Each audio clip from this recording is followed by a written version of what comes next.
ప్రతి ఏటా మాఘమాసంలో శుక్లపక్షం సప్తమి తిథి రోజున రథసప్తమి పండుగను జరుపుకుంటారు. ఈ సందర్భంగా రథసప్తమిని ఎందుకు జరుపుకుంటారో ఇప్పుడు తెలుసుకుందాం. భూమిపై జీవరాశులు సుభిక్షంగా మనగలుగుతున్నారంటే అందుకు కారణం సూర్యుడే. ఈ కారణంగానే భానుడిని కనిపించే దేవుడు అని అంటారు. హిందూ సంప్రదాయం ప్రకారం సూర్యాధనకు ఎంతో విశిష్టత ఉంది. ముఖ్యంగా భక్తులు సూర్య జయంతి రోజు ఎక్కువగా పూజిస్తారు. మాఘమాస శుక్లపక్షం సప్తమి తిథి నాడు ఈ పర్వదినం వస్తుంది. దీన్నే రథ సప్తమి అని కూడా అంటారు.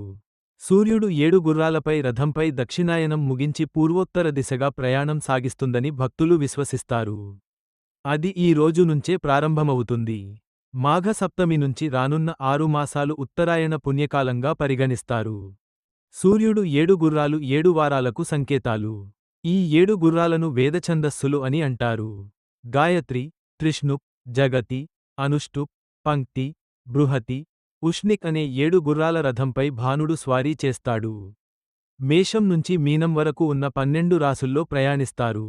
ఈ 12 రాసులను పూర్తి చేయడానికి సూర్యరథానికి ఏడాది సమయం పడుతుంది. సూర్యజయంతి అంటే సూర్యుడి పుట్టినరోజు కాదు. రథాన్నెక్కి సూర్యుడు సాగించే ప్రయాణం ఈ రోజు నుంచి మొదలవుతుంది. మరిన్ని అప్డేట్స్ కోసం please like, share and subscribe Siri Sakshi vlogs.